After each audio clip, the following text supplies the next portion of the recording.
evening y bienvenidos to Chicago Tonight Latino Voices. I'm Alex Hernandez of Noticias Univision Chicago, which airs every weekday morning at 5 and 6. On the show tonight, Major Johnson names his pick for Chicago's new top cop. We get community reaction to Larry Snelling's appointment to lead the Chicago Police Department. If they were ever happy in this place, that's what I want them to remember. A local restaurant owner is trying to rebuild after a fire ravishes her business. Why tens of thousands of Illinois residents are losing their Medicaid coverage and what they need to do to keep it. And a first ever cross-cultural musical collaboration comes to Millennium Park next week. All that coming up. But our first story tonight, envisioning public safety under a new top cop. That's right after this. Chicago Tonight, Latino Voices, is made possible in part by the support of these donors.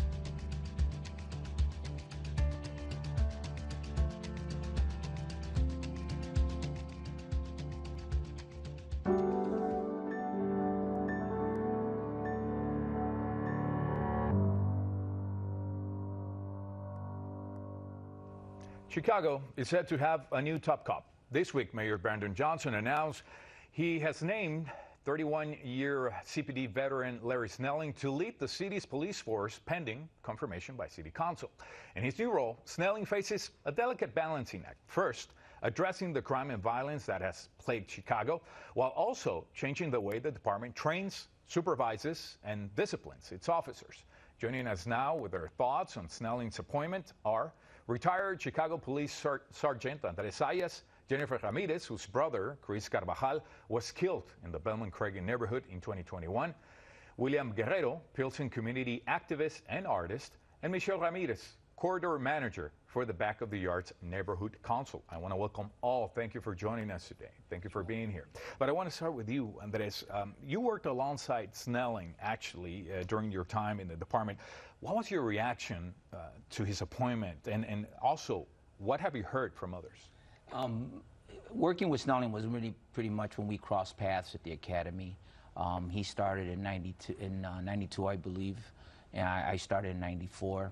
So we always were in passing. And from my impression, great guy, very approachable, and was well-versed and well-knowledged in his chosen profession, same as myself. Reaction from your colleagues? Very positive. Very, very positive. I left the department a little over a year and a half ago, but I still have a connection there, and I have nothing negative about him. So I hope that everything works out great, and I think they made a great decision. You know, one thing the mayor had said was he wants the right people in the right positions, and that's a great start. Get the right people for the right job. Right. Jennifer, you have, unfortunately, witnessed firsthand what murder investigations look like when your brother, Chris Carvajal, was shot and killed in 2021 while David Brown was actually superintendent in those times. How do you feel about that investigation, how it proceeded, and what are you looking for in this new leadership? My family and I were always very grateful of their dedication and hard work from the detectives in Area 5, 25th District Police Station. They did excellent work. They prepared all the evidence. They worked day and night to prepare and bring forward all the evidence, witnesses that we had in our case. They presented it to the state attorneys. In our case, the problem is not the police. It's the state attorney, the politics, you know, people. We have leaders in hand that aren't doing what they should be doing. We have leaders that we need to change, because if we want to see a change in our communities, it starts from there. What's the point of having these hardworking leaders in our community, like the police officers, the detectives that face these crimes day by day, if we have politicians that aren't respecting their hard work and dedication? What would you expect from this new leadership? I would expect for a change. You know, there's so many. We're just one of so many families that have been hurt, that have lost a loved one, and it's been very, very difficult to be part of such group of community. You know, I would expect people to step up, to actually be the change, to not be afraid. I would expect for our community to not be afraid of the policemen that are out here protecting our communities. Speak up if you see something being done wrong. Don't be afraid, speak up. Somos una voz y unidos trabajamos mucho mejor. I love that. Thank you, Jennifer, for that. William, you're in Pilsen. You know exactly that crime also happens in your neighborhood, in your community. What role do you see police leadership playing in the public safety in Chicago communities? It's just a part of the public safety, right? I believe that police do play a role in public safety, and for some of us, I think that also community members also play a role in public safety, right? I believe that collaboration amongst each other can actually lead us to have a safer neighborhood, right? With all the politics or if everything going back and forth, the constant argument, I don't think that's going to take us anywhere, right? And so I think the first step, right, is collaboration, right? Do you think more collaboration is needed between community leaders and the police department? I think collaboration is needed overall, right? Between the politicians, the community leaders, what we have right now. We have to work with the puzzles that we have and fit them in correctly. And so we need every single resource possible to make sure that our kids are safe, that our families are safe, that everyone is safe. Thank you.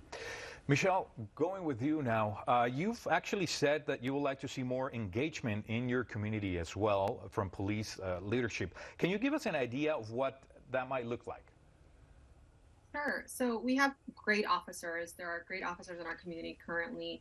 There are community engagement for us would be, police officers being present, making themselves available to get to know the community residents, in our neighborhood, the stakeholders, and continuing that partnership, right? It's a two-way street. We all, as William said, we all have to work together to create a safer city, a safer community. We all have the same goal. We all want to feel safe, right? And what better way than to engage the community residents, right? Folks that already live in the community, different stakeholders, community organizations. All of us, if we were able to come together, create a committee or some sort, in addition to CAPS, I think it'd be great. What was your reaction to Snelling's appointment? I thought it was good. I thought, I was really happy that he's from Chicago. He's from Inglewood.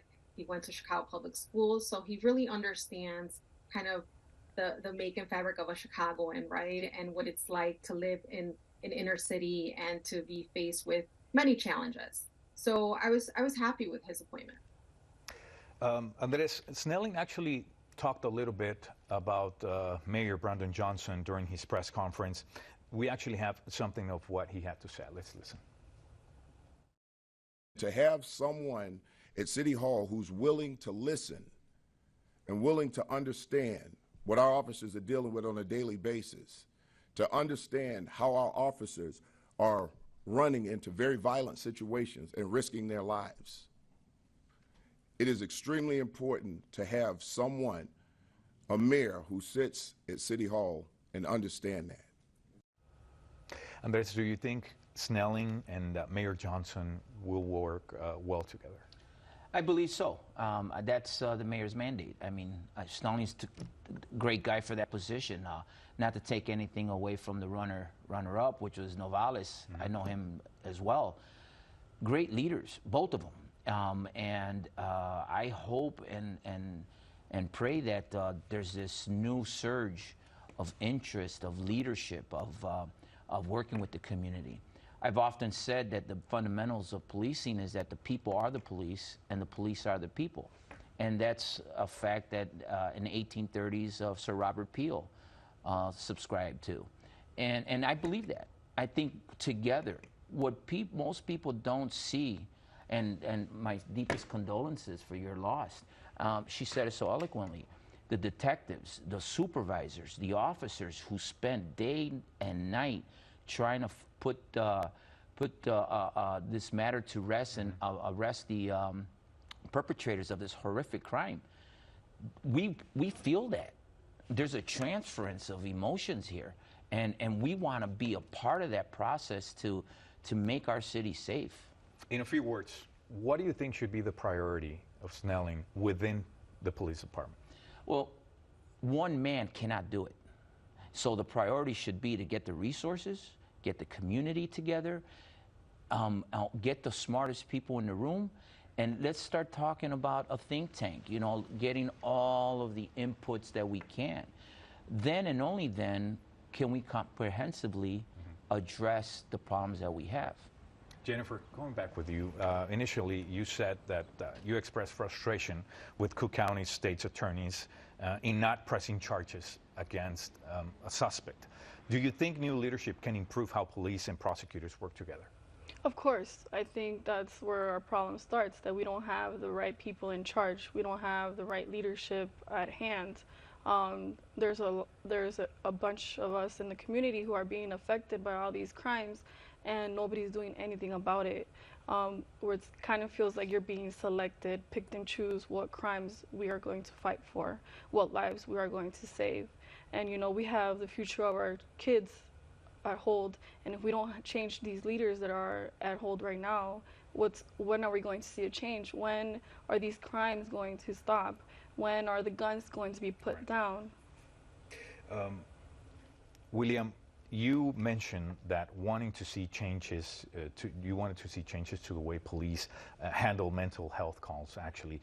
What are you looking for from this leadership? Well, from this leadership and from this administration overall is to pass the treatment of trauma ordinance, right? It's to making sure that we have mental health professionals answering those mental health calls, right? I do believe that certain things that police wear can trigger someone that is having a mental health attack or an issue, and you know, I think that, you know, having a mental health professional there instead of someone that is wearing a badge and a gun can be way more better. Thank you, William. And lastly, Michelle, just very quick, because we're very short on time, if we can get back to you. What are you looking for from this administration as well? We have 15 seconds. Sure. We're engagement, communication, just having police officers be approachable, and community residents not being scared to talk to a police officer. Again, to emphasize, engagement and collaboration would be great. Yeah, it seems like it's a common denominator between everyone that we've talked to. So I want to thank all of you for joining us today. Andres Ayas, Jennifer Ramirez, William Guerrero, and Michelle Ramirez as well. A North Park business owner is picking up the pieces after her taqueria burned to the ground. Joanna Hernandez has that story. Joanna? Alex, the young entrepreneur and owner of Taqueria Las Flores, used her savings to open the restaurant 4 years ago. She stayed open through the pandemic and navigated financial struggles. Now she's forced to start over. At first, I was really hoping to just be contained, that things would be salvageable. But the second I saw the firemen break the hand-painted windows, I'm like, it's over. It's a call no business owner wants to get. On a Saturday morning, Jasmine Flores was told her restaurant, Taqueria Las Flores, was caught on fire. What would you say this restaurant meant to you? It meant the world to me. It really did. The once vibrant Mexican restaurant along Foster Avenue has been closed since August 5th because of the fire damage. Flores says it was an electrical fire. How much would you say that you've lost? Oh, God, over 80 grand, maybe more. In a restaurant, yeah, it's a big expense. It leaves the young entrepreneur in a tough situation. Flores says the insurance company is denying her claim because of a conditional clause in her policy. She's now trying to raise money to help her team recover. GoFundMe page to help my employees that are not employed right now, to keep them up to date with their bills, you know, to survive basically, whatever is left. I'm hoping that that would be the seed money to open up again. Last year, we visited Flores' restaurant to learn more about the landlord's plan to redevelop the corner property lot into an apartment complex. A 5-story apartment building with retail space is planned to replace the business corridor, forcing tenants like Flores to relocate by the end of the year. But we were hoping to maybe find a place by then, either around the area or on Bryn Mawr, to move to a new home, not too far from the community. Known for its carne asada tacos and its aguas frescas, Flores holds on to the memories from her restaurant. And you were inspired because of your dad. He owned the restaurant. Oh yeah, and like it was my place. It was my safe space growing up. You know, it was the best childhood I ever had, just being in that restaurant, and I wanted to replicate it, and have that same experience with children that come through the door. Despite COVID lockdowns, supply shortages, and the building sale, Flores has managed to push through. this time holding on to her dream of reopening again. Yeah, to start over again. But como dicen, no queda de otra, you know? Yeah. Gotta get up and go. We did reach out to the landlord of the building complex, and he had no comment. Up next, Brandis Freeman on why thousands have been losing their Medicaid coverage and what can be done to prevent that loss. That's in a conversation recorded earlier.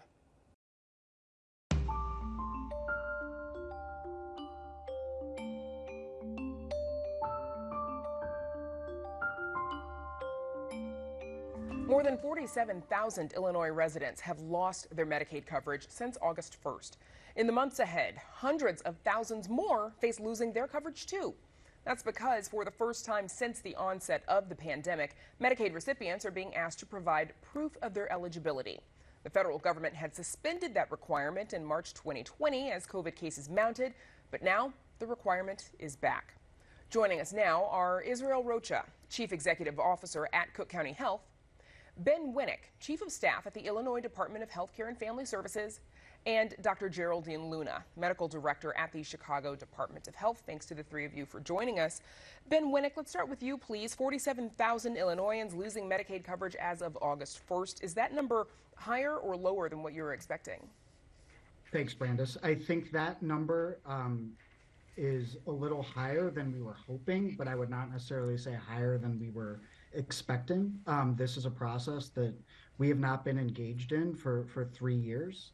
And the most important thing, I think, for all of us, and want to thank our partners, both with the Cook County Health and Hospital System, as well as the Chicago Department of Public Health, is to keep everyone enrolled who continues to be eligible for coverage. So while that 47,000 number is not necessarily what we're aiming for, it is important to note 13,000 of those individuals are people who are no longer eligible. And the remainder are folks we need to work on. If you would, Ben, put that 47,000 number into context for us. How many Illinoisans depend on Medicaid for coverage? Yep, so we have currently enrolled about 3.9 million Illinois residents are enrolled in the Medicaid program. That compares to about 2.9 million prior to the pandemic, so we have seen significant growth. And then just in context for this month, there were about 200,000 individuals whose coverage was up for renewal in the month of August, and about 70% of those individuals are maintaining their coverage, and about 30% are either still being processed or have lost coverage. Israel Rocha, give us a sense, if you would, of how this is impacting Cook County Health and how many of your patients depend on Medicaid.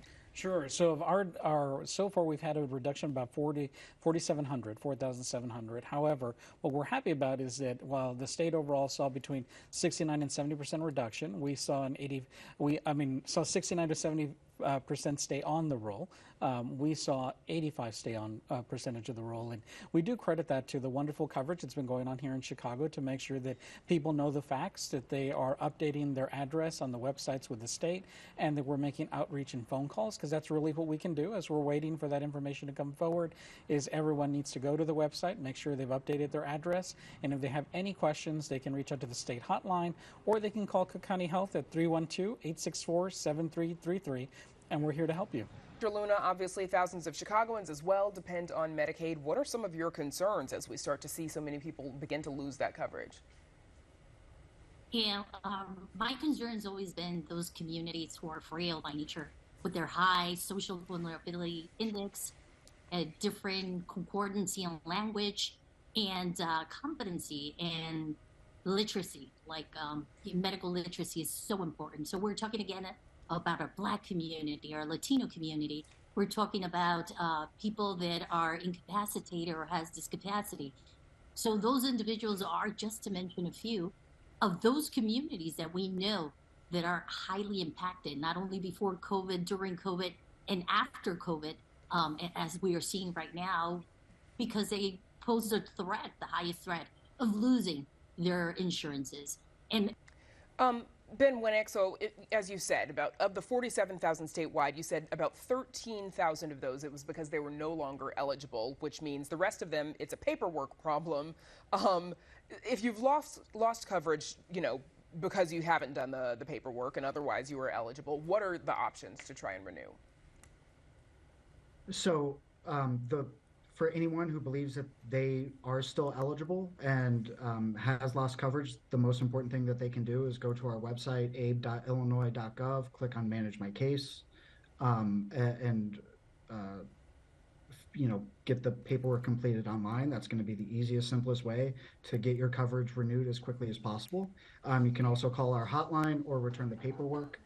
I do want to note that a number of the people that may not have returned their paperwork already have other coverage. We do know of the 34,000 whose cases were closed for not returning that paperwork. About 9,800 already have other insurance coverage. So we really want to focus our efforts on those individuals that may have just, paperwork got lost in the mail, but we think they're still eligible and in need of coverage, and making sure that they stay covered, because if we hear from them within the next 90 days, their coverage will go back to August 1st. So they will have no gap in coverage. Dr. Luna, where can people go if they want to get more information about the renewal process? Of course, it's easy. We have our call centers working now, with dedicated personnel, speaking 102 languages right now. And Spanish is one of those important ones, because we know that a huge community of Latinos and Hispanics are within this community about to lose their Medicaid coverage. So they can call us at 211-211-Familia, por favor. Llamen para su recertificación de Medicaid. And they can also call us directly here at the Chicago Department of Public Health, 311. And most importantly, we're going to the community. So right now we're working with, yes. We're almost out of time. I want to get Israel Rocha back in here one more time just to reassure folks, even if they do lose coverage, they can still receive care and treatment if they come to Cook County. Correct. And what we want to make sure that everyone hears tonight is that if you lose your coverage, we have financial counselors here to help you through the process. You can also go to our webpage, cookcountyhealth.org, and go to redetermination, and we will be able to help you. But most importantly, if you're concerned, if you have any questions, you can just come on in and we're going to help you. Say that you lost your coverage. We have financial counselors here to help you. You can continue to receive care. Nothing changes for you. It's our job to find a way to make sure that you can get health coverage at Cook County Health. Get care and counseling on how to walk through that redetermination process. Absolutely. At Cook County. Okay, we'll have to leave it there. Dr. Geraldine Luna, Ben Winnick, and Israel Rocha, thank you all for joining us. Back with more Chicago Tonight Latino Voices right after this.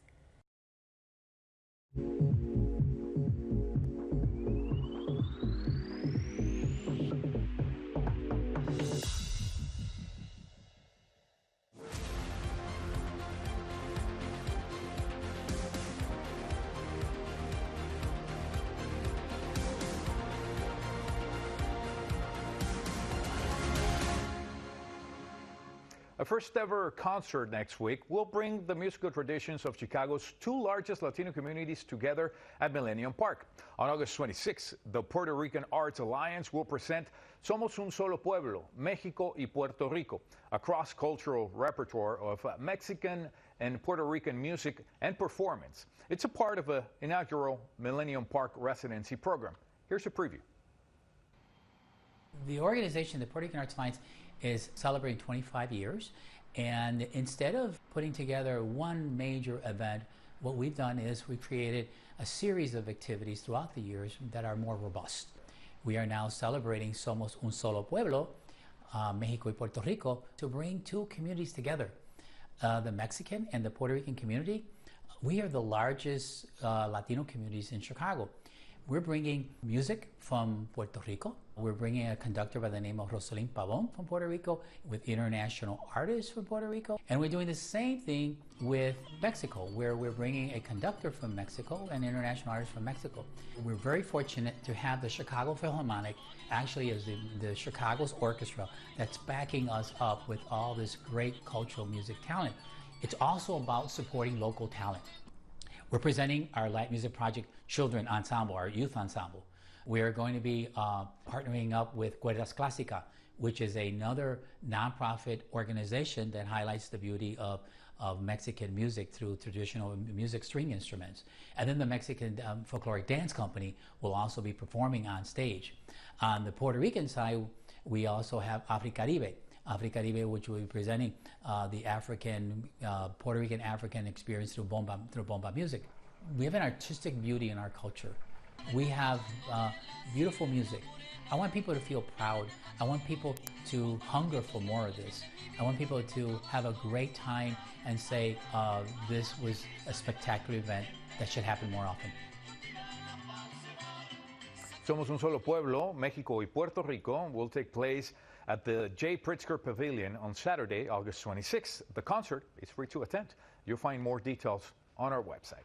Well, that's our time. That's going to be our show tonight. Be sure to check our website, WTTW.com/news, for the very latest from WTTW News. And if you're watching us on Friday night, know that you can also catch Latino Voices and Black Voices Saturdays at 6 p.m.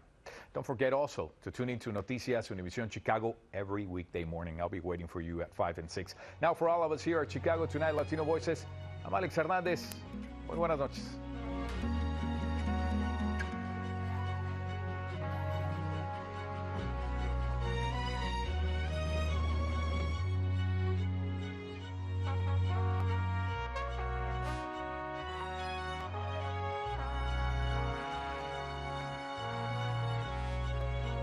Closed captioning is made possible by Robert A. Clifford and Clifford Law Offices, a personal injury law firm pleased to give back to the community through numerous charitable initiatives.